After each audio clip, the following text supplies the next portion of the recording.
So, welcome back to the summit, folks. And I'm really delighted to be with you for this next hour with Sarah Cummins and Erin Alexander. And I've known Sarah and Erin over the last 10 to 15 years, somewhere in there. I don't know exactly how long, but they came to me first as students in the Inner Peace Yoga Therapy program, and really have been so impressed not only with their studentship when they were in the training, but the work that they've gone on to do as yoga therapists. And that's really what we're going to talk about today is what it looks like to build a thriving yoga therapy practice. And we're going to start with Sarah, and they both do it a little bit differently too. So I thought it would be a great opportunity to have a couple of different perspectives on how the work of a private yoga therapy practice might look. So we're going to start with Sarah. She's going to talk about her work, in particular how she works with other providers too, and gets referrals from other providers.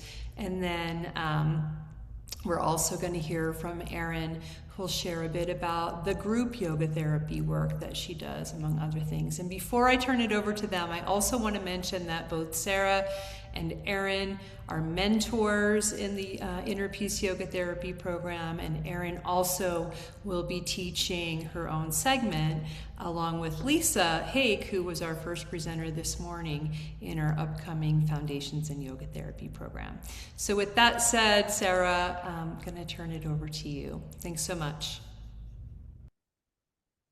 Thanks, Michelle. Thanks everyone for joining live if you can, and I look forward to connecting with some of you who maybe are attending and watching this later. I'm happy to be here for this summit.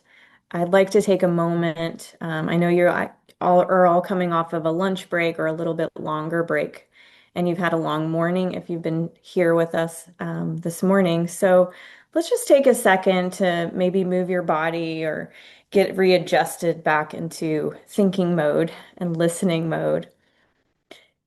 And maybe you're feeling some tension from being at your computer, so maybe roll through the shoulders or some neck movements or cat-cow.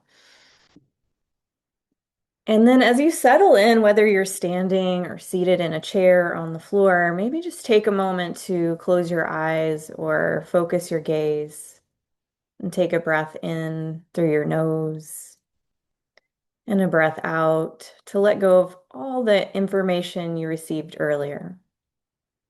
And a breath in and a breath out to let go of all the information that is to come.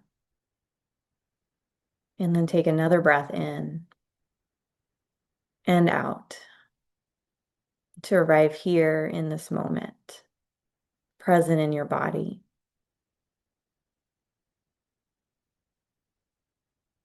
Good. Thank you for joining me for that. It always helps me as a speaker to kind of tune into my body. I do have some slides that I'm going to share today to keep us on track. So I'm going to go ahead and put those up here. About building a sustainable yoga therapy practice.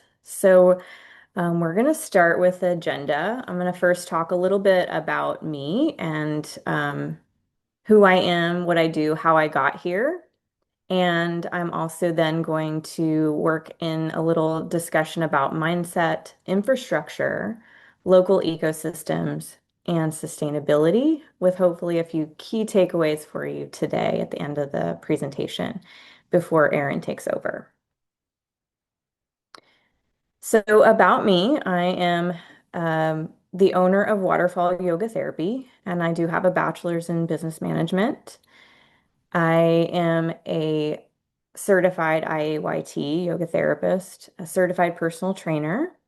I'm also yoga warrior trained, which means I'm trained to work with PTSD, traumatic brain injury, and amputations. I am a pain care aware yoga instructor. So if you listened in to Neil's presentation, he was one of my teachers and inspiration to work with pain.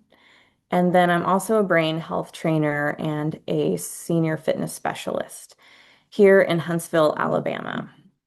So I became a yoga teacher back in 2014. I completed my teacher training December of 2013 and opened up my LLC, Waterfall Yoga. And at that time, I worked at a yoga studio in Montgomery, Alabama, where the studio owner was a retired veteran. And she told me about yoga therapy. She said, if I was your age, that's the way of the future. And I think you should research that and figure out how you can take this a step further, especially working with veterans or people in pain. And as the universe does, it started to send me private clients that had very complicated injuries and health conditions that they were looking for something outside of their traditional modalities, their traditional care practitioners, and looking for something a little different, something maybe more holistic. And so, in that transition of working with people one on one as a new yoga teacher, I became really interested in Inner Peace Yoga Therapies program. But I was also a military spouse at the time, and we were moving overseas. And so, I while I was overseas, I worked with a PT clinic, and they were doing a new program that worked yoga into the PT as well as the therapy. And these were pertaining to Army veterans who were looking to get out of the military and claim disability. And so that continued this inspiration. So that when I returned back to the United States, I joined Inner Peace Yoga Therapy program for my training and graduated it in 2020. So during that time, between 2014 and 2020, I was moving my business every 2 years, which gave me quite an opportunity to learn how to pivot and learn the ways of different cultures, of different states, different countries, and what they were looking for in within the yoga therapy or yoga field. And so during that time, I taught therapeutic classes. I taught workshops for CEs to yoga teachers. I was an ERYT 500 through Yoga Alliance at the time. I also taught yoga retreats and private group classes. And then I worked often in yoga studios, but also in gyms like the YMCA and private gyms like at country clubs. And then during the pandemic, I pivoted to on-demand videos and teaching private sessions online as well as group classes. So during that time, I was building quite a following of newsletter lists and email lists. So I have a pretty good connection with people all over the world, and they want to stay in touch with me. So when we finally retired in 2022 in Huntsville, Alabama, and built our forever home, I learned to pivot one more time, and that was to a full-on private practice that I could actually grow into something that would pay the bills. And as you can imagine, Alabama being in the South is not exactly the holistic Mecca, and it is also in the Bible Belt. So I've had to really talk a lot about Christianity and yoga in this area, and then I've also had to teach a lot of people what yoga therapy is, and it has inspired quite a lot of conversations. So I'm going to talk a lot about that shift in energy. But before I do, I'm going to show you how I kind of got to this point over the last several years. So behind the scenes. For a while, I was focusing a lot on algorithms. I wanted my website to be able to pop to the top of a search engine when somebody searched for yoga or somatics or yoga therapy. And so there was a lot of work with my website and working on algorithms, key search terms for Google, and then also on my social media platforms. And so now in most of those searches, I'm popping either first or shortly after in second or third place on my local area. And then I've also gone to local business meetup groups to meet other business owners, So the Chamber of Commerce, Business Networking International, there's Women in Business, and your area probably has a lot more opportunities as well. And I also partnered with a local nurse practitioner who is working in women's health. She was kind of wanting to create the same idea as myself and working with a group of holistic practitioners in one place where we're all referring to each other. Um, and that worked great for a while. I really enjoyed the energy and having a place to go and not just working by myself. And so that was a great connection. Together, we created collaborative workshops and retreats, and I've done that with several local business owners. I've also taught some lunch and learn presentations, like 30-minute presentations on what yoga therapy is for pelvic PTs, physical therapists, massage therapists, psychotherapists, chiropractors. So whoever was willing to kind of eat their lunch with me and let me talk to them is who I've kind of done that with. I've also created and distributed rack cards and business cards to clients, physicians, other care team members, other people that I've met within the city. And so that kind of looks like this. So it's really simple. I buy these on Amazon. They come in bulk. It has my business card and then it's got an informational rack card. And I take those in and they're in a nice little package and that's what I give to them. And most of them are really great about putting it right out front where people can just grab it as they go. In addition, I've also held some booths at health and wellness fairs at local gyms and different venues for giveaways. So it could be like a discount on a retreat or some pens or a free initial appointment. And then kind of feel like the more if we're out of sight, we're out of mind. So the more that my information pops up in different parts of the city, the more likely people are to kind of have waterfall yoga therapy on their mind. They're like, I keep seeing this everywhere. Maybe I need to check this out. And so I totally believe in getting out there and meeting your community and being involved as much as possible. So this kind of leads me to a little pie chart. I'm going to show you where my main referral sources have come from for private yoga therapy. And in January of this year, I started an office space, renting an office space from my chiropractor. At the end of last year, my chiropractor started coming to see me for yoga therapy. So I've been paying him for his services. We'd had the opportunity to talk. And then he asked me if I would like to rent a space from him because he was seeing yoga therapy was so beneficial to his health that he wanted to share that with his clients. And that was kind of my, I guess, ultimate goal here in Huntsville is that I really wanted to work alongside or within a place where there was someone specifically working with chronic pain that would be a regular referral source for me. And in both ways, right? I'm also referring my clients for chiropractic care with him.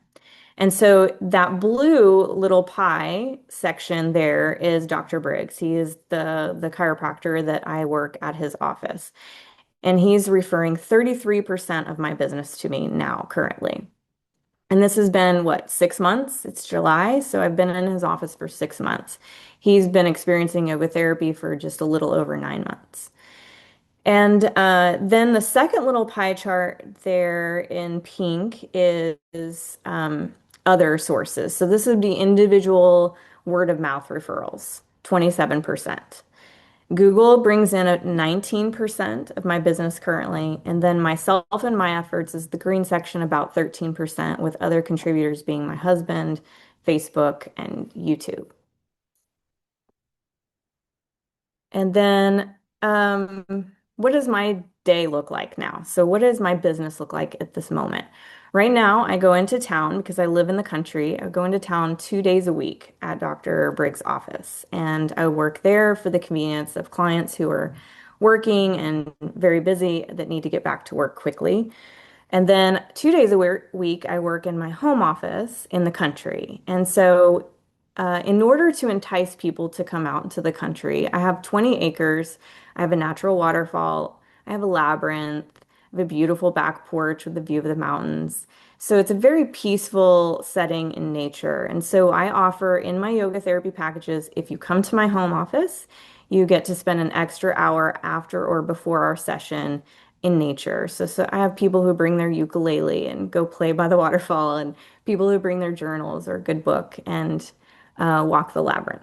So that gets more and more people to enjoy the aspect of just kind of setting things down and taking a little bit longer time for themselves to integrate the practices. Then 1 day a week, I work on my own self-care. So this would be um, doctor's appointments, resting, studying, reading, homework, working on housework, errands, all of those things that also are important in our own self-care. And then on average, I'm seeing approximately 15 clients per week in person for 1 hour sessions.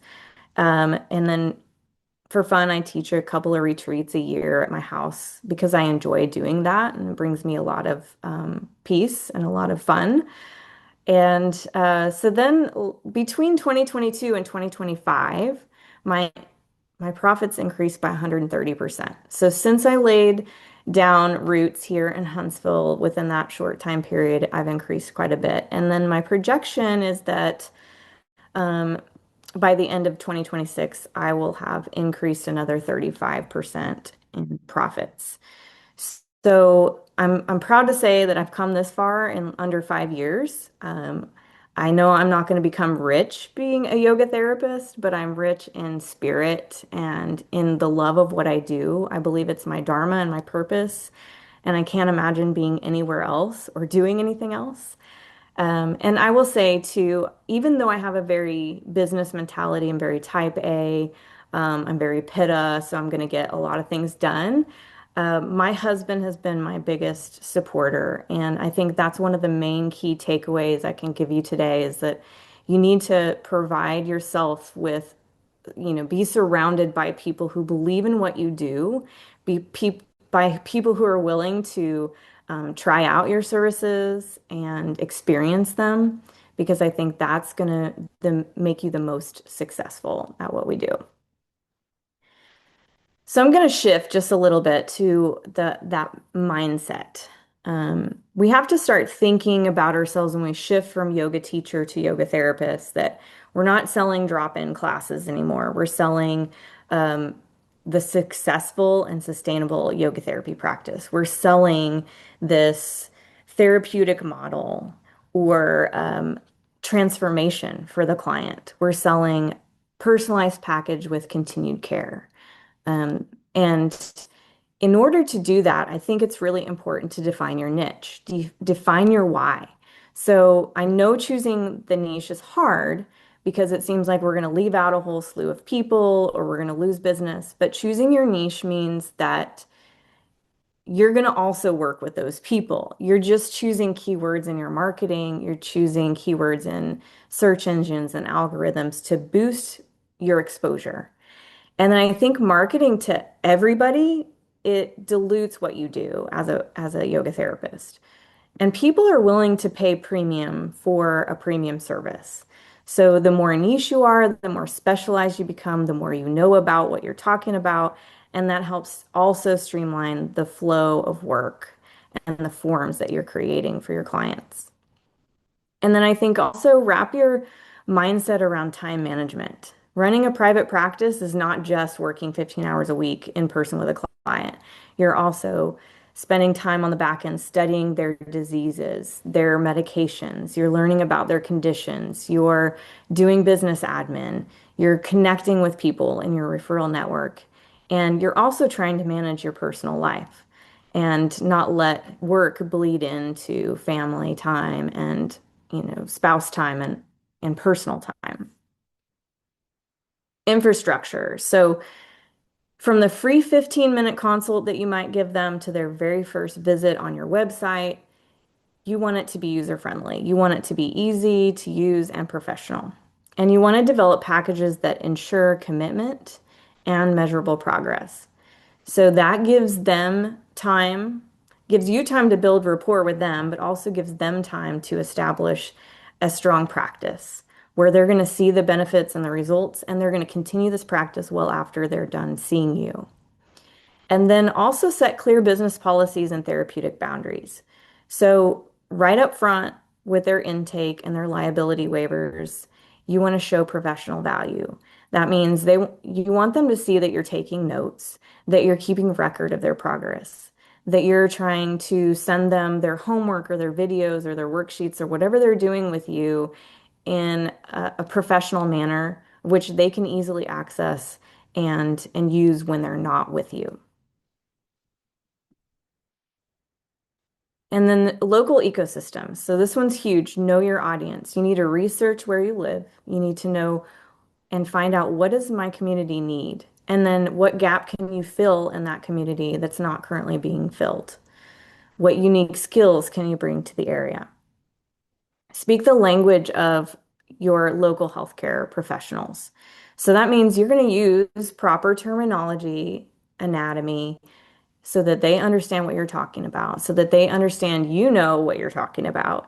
And then when you make your marketing materials or you're talking to the layperson on the street about what you do, you want to use terms that they understand. And those terminologies may be different. Your marketing for a physician is going to be different than probably a person that you're meeting in a business group. Okay, so make sure your marketing materials reiterate the terminology that people are going to most understand. And then position yourself as you talk to professionals about what you do as an ally, not as a competitor. So you want to show that your service is complementary to theirs, not going to be in competition of. And then spread your knowledge, get seen in the community, acknowledge that you know something that they may not know that would be integrative to what they're offering, and then build your referral network and use it. So that means if I am meeting people, I am referring to them just as much as they're referring to me. And the more I refer to them, the more I'm going to be on the top of their mindset when they're thinking about their clients and how they can get them the best care possible. So this would be like physical therapists, massage therapists, psychotherapists, acupuncturists, whoever you can think of in your community. And then get them to start coming to see you. So whatever that means. Sometimes, we know everybody arrives at yoga on their own terms, but if you can maybe offer something where there's a trade or you're going to offer them an initial yoga therapy assessment so that they can see how you work and what you do, they're more apt to refer their clients to you. And then get your clients talking to you or talking to their doctors about you. So I've had several practices where my clients will go and see their doctor or their therapist, and they're telling them about what they're doing with me in yoga therapy. And their physicians are going, I want to hear more about this. Can you have her bring me some business cards? Or I'm looking forward to hearing what you're going to say next time I see you about how your yoga therapy is going. So this gets that conversation started. And now physicians are asking for your information when they're with their client. And then I think digitally, you have to start somewhere. I didn't start my career with a website or any marketing materials. I just started. So you have to take action. And then you can build an easy website. Then you can put yourself on Google Business Profile. And I will say to that, Google loves to refer to people and push people to the top of the search engines that are using their platform. So I use Waterfall Yoga Therapy to review all the restaurants and businesses that I visit in my town and also when I'm traveling. And Google loves to see that. So they're going to keep pushing me to the top of the algorithms. And then I think also making your post on social media, if that's something that you do, as authentic as possible. Because the most important posts I think that you can make are ones that are value driven, but that are also personal. And those are going to get the most views. And then sustainability. So pricing for longevity. Calculate your rates based on sustainable energy, not just what someone else who does something similar to you in your area charges. Because if you burn out, your business closes.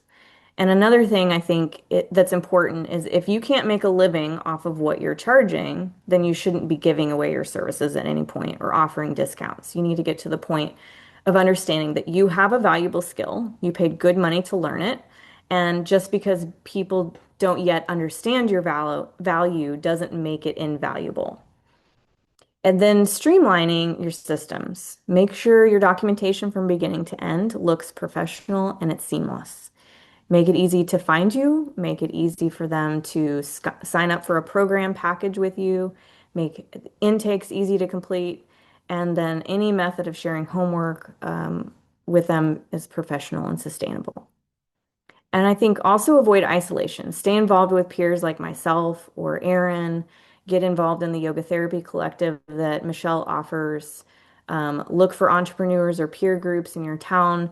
And I encourage you to get your CEs because that's a good way to stay in the know also and to stay with your peers. But don't use it as an excuse to stay safe. I think I've seen too many of our yoga therapy peers kind of stay in this failure to launch phase. And we're doing a disservice to our community if we aren't out teaching what we're learning and practicing those skill sets that we have learned and that we're very good at. So be sure to avoid isolation and get out there and do the thing. And then lastly, prepare yourself for slow months. So I think it's great to feel busy. Sometimes you're going to feel like you're drowning in work, and then other times you're going to feel like you're wondering what you did wrong. But it's natural for the flow to happen, that ebb and flow of work and business. So during those slow times, I use that as a time to get my CEs, to like refresh some things, to revigorate myself in business and just rejuvenate. And then I just make sure that I have enough money in the bank accounts to pay the bills until money starts to come back in again. So my key takeaways are to take action, start somewhere, because you can continue to change and adapt your business as I do every month, every year, and you just get organized over time, but you have to start somewhere. And then resiliency, owning your practice, I think takes a lot of time, it takes a lot of patience and the willingness to pivot when things aren't going quite as you planned. So, also another thing with that is 10% yes is success. So you have to kind of prepare yourself for quite a few no's, but 10% yes is success. And then ease and authenticity. I think be yourself from the very beginning.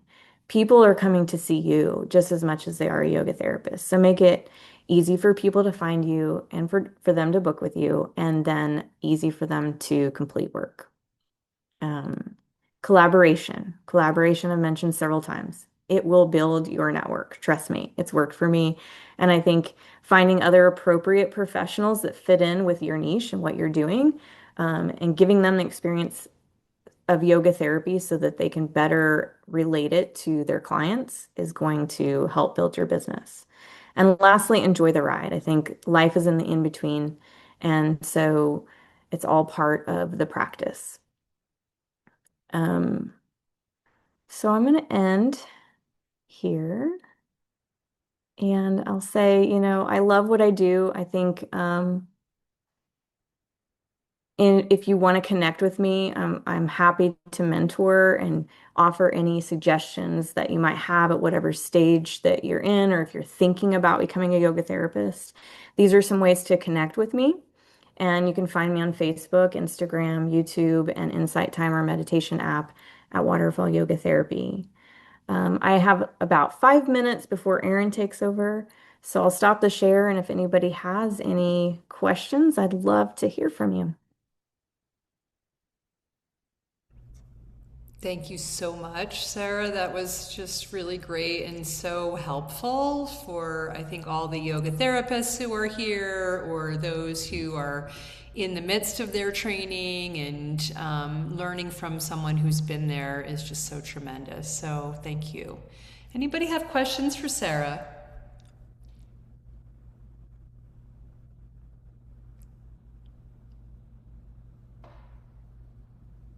I can ask a question. This is Jill. Great. Thanks, So Jill. I know you had mentioned ease of scheduling and things like that. Do you use a scheduling platform or do you have people call you to connect?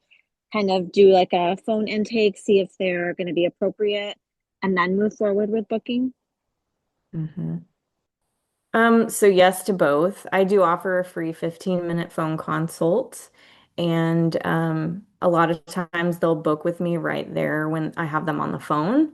But I don't pay for a platform. No, surprisingly, it's worked well that way. I use Square, and it's their booking platform just kind of goes right onto your website, and you can use it. Now, you can pay for it to upgrade it and make it more easeful, but I haven't felt the need to do that yet. I'm probably approaching that need, but at this point, what I'm doing works and it's free. So, but there's a lot of platforms I think that are out there that are a lot of yoga therapists use that are great. Okay, yeah, I've struggled a little bit because I want to make sure that the person is going to be appropriate before like they would go on and book sessions with me. So it sounds like maybe they would first schedule online that initial 15-minute consult, and then you would ask them if they wanted to book from there, is what it sounds like you're saying. Yeah, but they can also book the packages on my website as well. So if they didn't schedule a 15-minute consult with me and they're just scheduling, they can go to my website and do it. And then once they've already started a program with me, most of them are just scheduling with me after the end of our session. Okay, thanks. Hmm. Question, how do you make your initial contact? Would you go door to door? Like, I mean, go to chiropractors and just kind of talk about yoga therapy? Yeah, I think it's easier if you spend money with them, Okay. because then they'll give you the time of day, as your chiropractor, or if there's a client that you're seeing already that has a chiropractor and that client is the door in, you can go door to door, but I think it's always been more successful for me and I'll get more traction if there's some sort of connection through someone we know. Thank you so much, Sarah, and thanks for the You're questions, welcome. everybody. There are a couple more questions in the chat, so I wonder if you would take the time to answer them in the chat, Sarah, if you can, while we move to Erin's presentation, if that works for you. Great. And then we can circle back at the end and see if there's time to revisit any questions. But I'm going to keep going and turn it over to Erin now, who's going to share with us a bit about what her private practice as a yoga therapist looks like.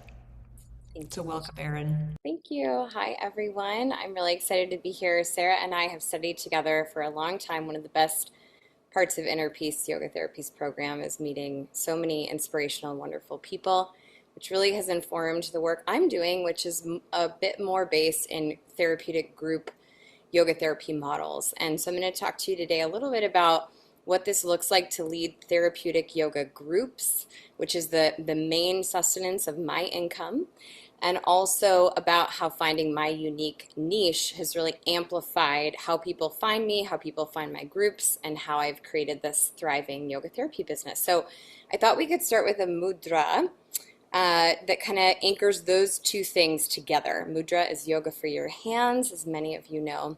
So I'm going to invite you to take Shiva Lingam Mudra, which is left palm face up. Thank you, Michelle. And right hand in that thumbs up sign resting on the left palm. So just kind of dropping back into your body, out of your eyeballs, out of your cognition. And I'm going to invite you just to feel the back of your body, noticing where the body's making contact with what's holding it in this moment.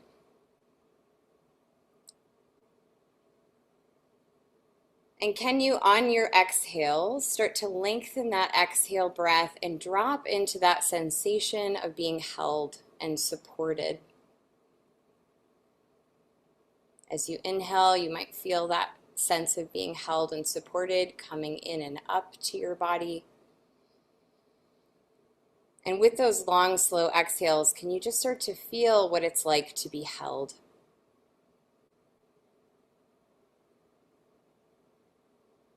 And what if this holding became a sensation that felt regular to your nervous system?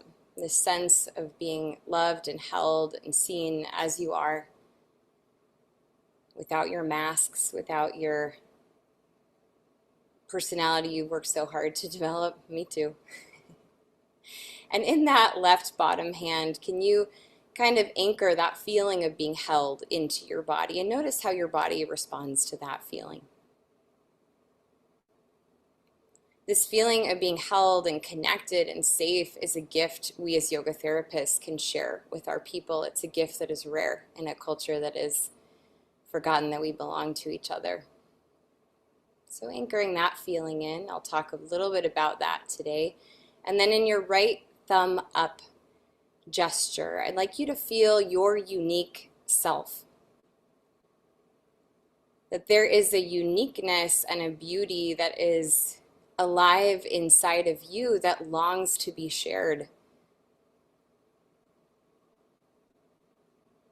That longs to express itself through work that makes a real difference in people's lives. And what if that work was welcome in your unique form of it, in the gifts that only you can share, in the passions that only you have, which may be similar to others, but are divinely unique to you. And these are the two things I'm going to share with you today.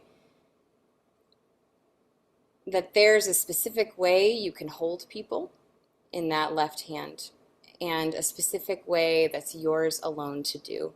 And so just an invitation to feel that possibility in your own nervous system. And we'll feel the group of this room now holding us as we explore this way of being with people in the world, that you are not alone on this journey of wanting to offer services, wanting to thrive, wanting to earn money, wanting to get your voice out in the world, that you are part of a collective and that we are stronger together. So I'm going to close this meditation with a quote from Howard Thurman, which will guide our discussion today. Don't ask what the world needs. Ask what makes you come alive and go do it. Because what the world needs is people who have come alive. And I would like to ask Howard Thurman that for today we could also consider what the world needs, because the needs are great. And so we're going to hold those two things together. We'll slowly open your eyes if they're not already. You're going to inhale those arms up. Feel your roots all the way up to your branches. We're going to see ourselves as a forest of trees. Then we'll exhale those hands to prayer position in the heart space. All right. Well, thank you all for having me today. I'm going to start by sharing my slides here. And let's see. Okay, here we have our quote. So as I mentioned, my specialty and sort of how I have grown the work that I'm doing involves these kind of two components. Is this building a therapeutic group business model, and I occasionally see one-on-one clients, which is a little different than Sarah's. And then also what it's like to find what's unique to you and how you can really use the things that light you up to build a business that feels authentic to you and that will feel really good for your clients as well. So here's this quote from Howard Thurman, someone I believe was living yoga, even if he didn't do any asana. I want to tell you a little bit about my story too, briefly. I was born in the Midwest. There I am, February 13th, 1983. And just naturally came out of the womb with a love of spirituality, a love of movement. I was a cheerleader, I was a dancer. I just loved moving my body, and come from a mother who also did. I'll tell you a little bit about her in a minute, and she's in the room with us today, which is extra special. And I loved people, and I loved gathering with people, and these are just qualities that we might say are dharmic to me. They come naturally, they're easeful, and my whole business has allowed me to use them. So in my teenage years, as some of you know if you're my students, I was struggling with low self-worth, as probably every teenage girl does, and particularly low self-worth around my body. And so I would spend my days dieting and obsession with how I looked and the number on the scale, and am I doing this right, and am I performing, and this kind of hypervigilant stress response. And then by night, how I came down from that was by obsessive eating. And this pattern of sort of soothing my stress with eating and then hypervigilant performance and exercise during the day became what we might call an eating disorder. Now I understand the complex patterns behind that behavior. And during that time, my beautiful mother, Kathy Lang, decided to start taking care of herself by going to yoga. And my mom was a belly dancer and all sorts of interesting things. She was almost going to be a nun. I hope I'm not overexposing you, Mom. Anyway, she took me to yoga class in the high school gym, and she said, Erin, come with me. And I remember taking that first child's pose, and I was watching her nurture and care for herself and mimicking her. And yoga was this first place where I felt I could do something with my body that felt kind. And it changed my entire life, my entire trajectory. I went on to be a high school English teacher, but yoga was always this component in the background that led to my own healing, my own self-worth, my own love and care of my body. And it's everything I do is now stemming from that moment. So I really dedicate so much of my work to my mother. And here I am now. I'm 43 years old. I have 2 young daughters, 12 and 8. I live in Northern California. I'm a proud student of yoga therapy. I'm on the staff here. And I now specialize in, guess what, helping women who don't know how to love and care for themselves in a kind way, who are really trapped in self-judgment. And my unique history has really informed what I'm doing. My personal path to healing and recovery, yes, included one-on-one work with a therapist. I worked with a yoga therapist for over 10 years, but it really involved the group model. You know, going into a recovery room, talking about my addictive behaviors, and being around people who were brave enough to talk about their somewhat shameful patterns was so inspiring to me. People that gathered around with hope and support for each other and belief in each other and had a shared vision of healing together just has really caused a lot of healing in my life. And so this group model has always been really important for my own unique healing. When I tragically lost my father, I was a part of a lot of grief groups, and there was something happening in the group that was normalizing what I was going through, that dropped this layer of shame and loneliness that I see so prevalent in so many of my clients who come to me.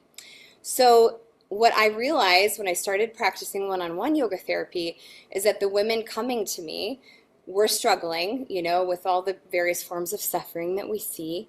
And underneath that, the real suffering was, and I am alone and something's wrong with me. And it broke my heart because I saw all these women separately. I'm like, you're not alone. Nothing's wrong with you. I see 10 women who's struggling with the same things.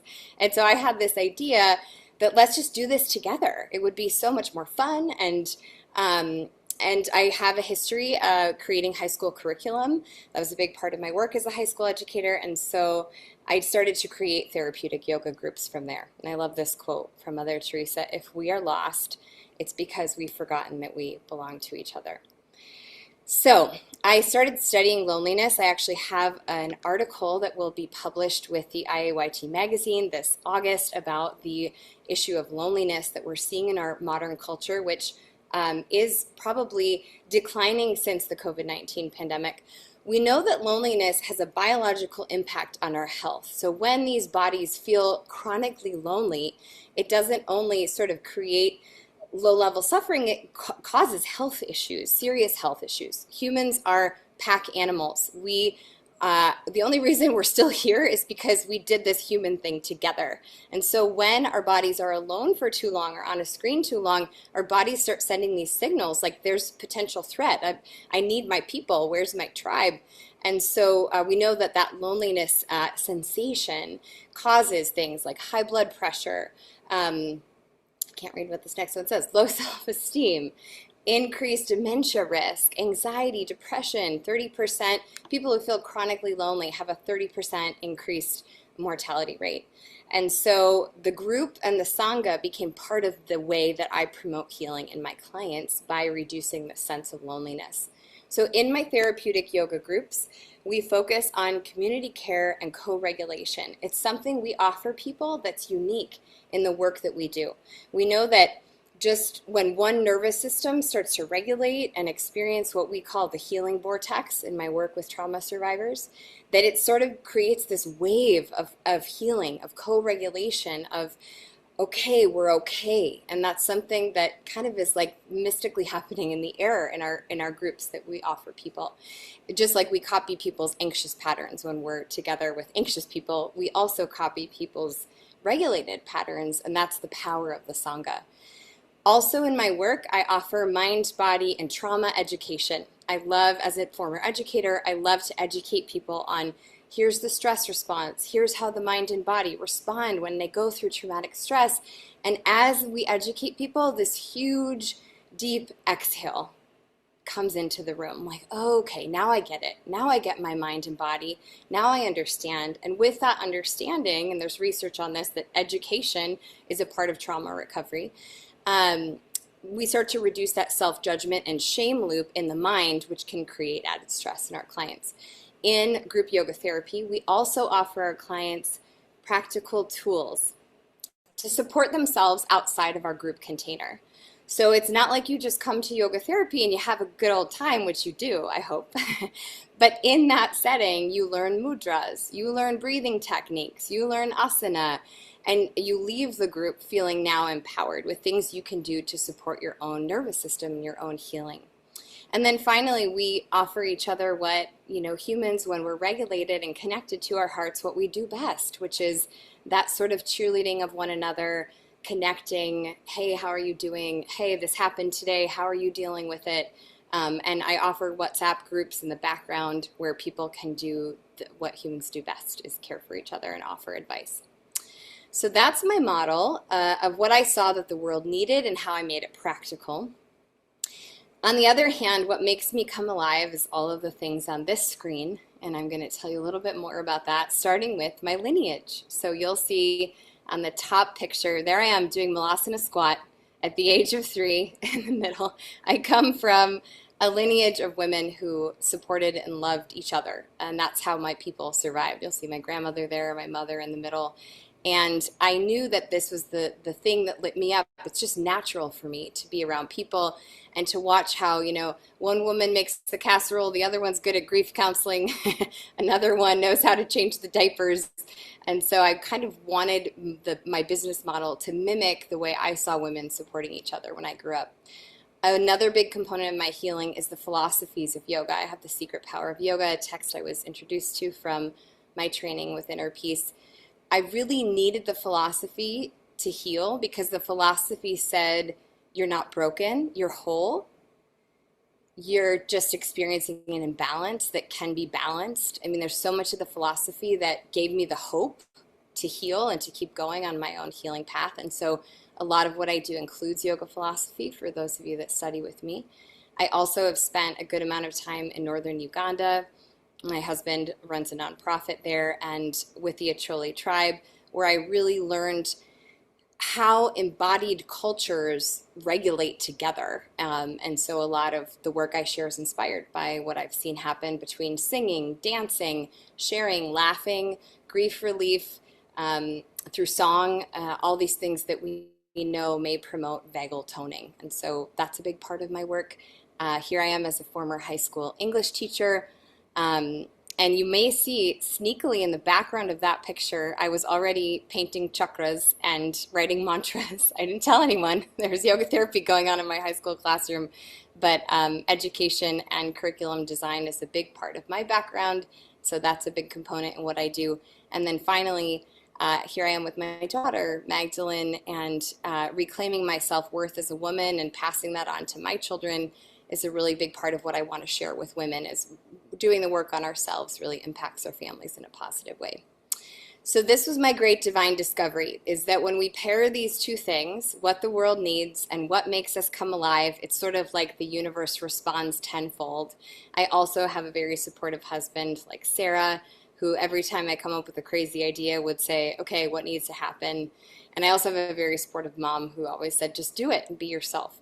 And so here's the business I've created that has been the match to these two things. So I currently am running therapeutic women's retreats. You can see that in the upper left corner.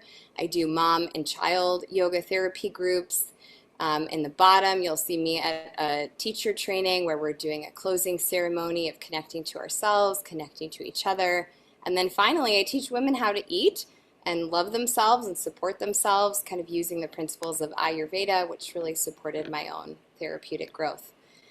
So I also want to say that once you find what you love and how you want to do it, whether it's group or one-on-one, the right people start finding you. I've been able to collaborate with people all over my community, Ayurvedic practitioners, Feldenkrais practitioners, Stephanie Alston, who owns a studio down the road from me, Susan Whitaker, who does shamanic healing, Colin Martin, who runs song circles. So The key, though, was not seeking out other people. It was getting strong in myself and my passion, and then letting the right people find me.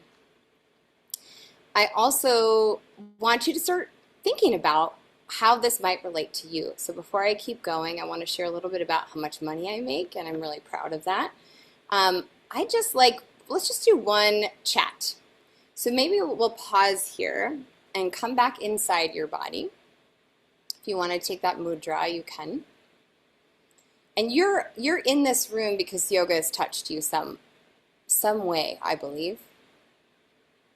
And I'd like you to pause for a moment and go to that deep place in the center of your heart and ask yourself, what is the main form of suffering yoga has reduced for me?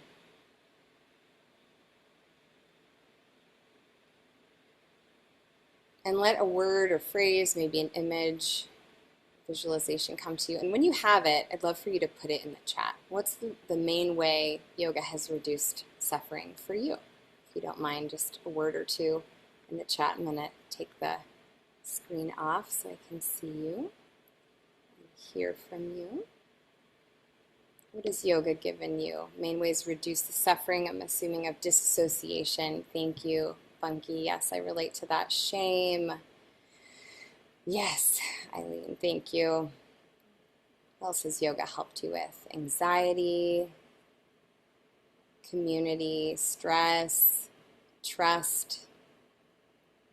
Anxiety created ease in living, helped with depression. I'm not broken, I'm already whole. Competition, I relate with that, Eileen. Yeah. Love of self, self-trust, beautiful. Look at the power of what we do. It made me feel like I was understood. Hi, Amy. I'm so glad. Anyone else want to drop thoughts in there? This is no small thing, friends. All the things that yoga can help us with, amazing. Okay, I have another question for you. This is fun. My English teacher brain loves hearing from you. How has the practice supported your healing process? Maybe that's similar to the last question. I'd like you also to consider, and this is a big part of my business, what other life experiences and trainings do you have that you can integrate into your work? So for me, it was not just dropping my past as a high school educator, but really using my master's degree in education. And I know Sarah's got a lot of other degrees that have supported the route she's gone. So you don't have to answer that now, but I'd like you to think about that. And then finally, and I'll send these, Michelle will send these your way, to think about how could you combine your interests and your experience in a way that meets the needs of the world. And I do more in-depth trainings on this if you wanted to go deeper on these discussions. So I want to show you how much money I make. And I know that's weird in our society, but I'm all about breaking through awkwardness, to show you that you really can make a salary in this work. And I have invested a lot in my business, and it has produced fruit tenfold to fertilize the tree of my work. So I offer free community gatherings. I just offered one last weekend at a local spiritual community called Wise Practices for Awakening Joy. 30 people, free event. They're doing yoga therapy with Erin Alexander. They love it. After, they're like, where can I get more of you? I'll be leading a retreat for my kids' teachers at their school coming up. It's free. It gets my work out in the world. It lifts people up, and then I get tons of referrals from that. So I highly recommend that. I also offer a community yoga therapy class, which is just a regular weekly class. I charge $20 a class. I have a virtual Sangha. It's a sutra study where we meet twice a month virtually. And we are studying the yamas and the niyamas right now. I also have a WhatsApp group where people can connect in the background. That's $77 a month. I have about 30 women in that group. I also do one-on-one mentoring, and I have created packages where I really see that the clients who have the most impact working with me commit to 6 months. I charge $2,500. I do a sliding scale. I have clients that pay way less than that because they're in college. And I have some clients that, pay me more than that, but that's the general suggested pay for that model.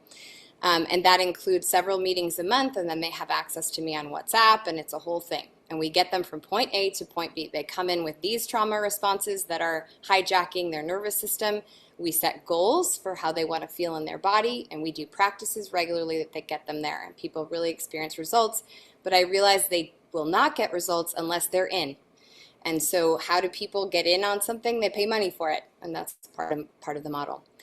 I also, one of my favorite parts of my work is to offer 6-month mentorships, which are groups that take a group on a healing journey over the course of 6 months. I charge $3,500 for those. One group is called You Are a Goddess. It's a yoga Ayurveda deep dive for post-traumatic growth for women. I'm co-leading that with an Ayurvedic practitioner right now. And the other is called Sacred Success, and it's for yoga therapists looking to grow their business and earn income. I'm offering that with Katie Pine. And then I do retreats, and the income there is variable. But the key to offering therapeutic group models is that they're each goal-focused. There is a healing trajectory involved, and they leave the students with feelings of empowerment, like they've been seen and heard and their needs are being met. I also want to share, so if you want to start leading your own group yoga therapy, here are some ideas for how you might do that. This will also be in the follow-up. I'm aware of the time. Okay, I wanted to say one more thing on this slide. Here's the thing. I'd like you to look at the title here. My purpose is very simple as a yoga therapist. I think of it as 2 gems I'm holding. One is to return people to wholeness.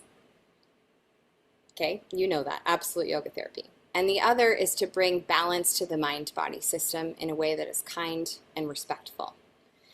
I'm doing that in all of these specific offerings that I'm doing. So the key components of what I'm giving my clients is always the same. They know when they come to Erin Alexander, that's what they're going to get.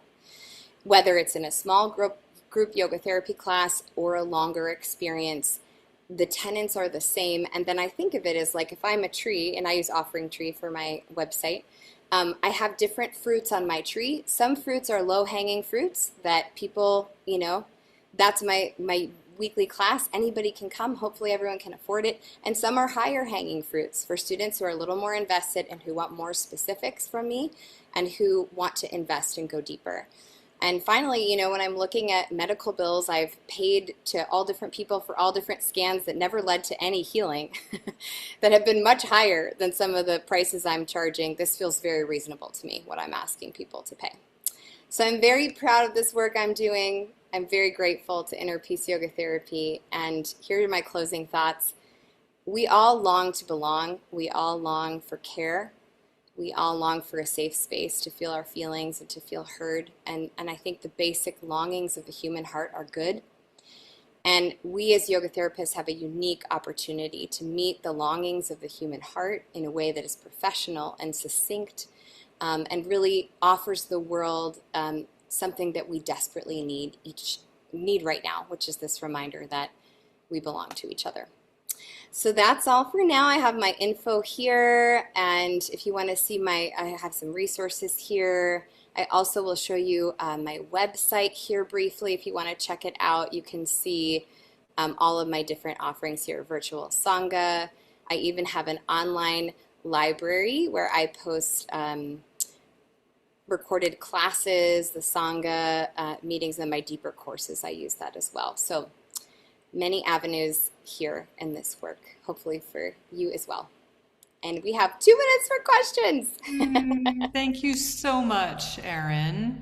Yes, is there anybody who would like to ask a question in these remaining minutes? And maybe you can also put them in the chat, and that way Eric can address them too if need be after we finish this time. Very inspiring, both of you. Thank you so much for sharing. Yeah. Anybody have a question? Do you want to wave, Mom, so you can make yourself known? The woman I have to thank for all of this. Thanks for being here, Mom.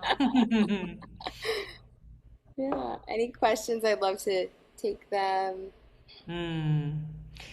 Yeah, there's a great comment in there from Eileen. I feel the same way. It's interesting, too. I felt like a little in my system when you said you're going to talk about how much you make. And I was like, oh, wow, that was a really interesting response in me. Yeah. So glad you did it. Mm-hmm. Yeah, I almost didn't. And then I chose to be brave. And I'll tell you, I made $70,000 last year. And I worked hard for that. And that was always my goal, was to make $80,000 as a yoga therapist. Mm-hmm. So I'm close, and it's Sure. possible. Mm-hmm. Yeah. Awesome.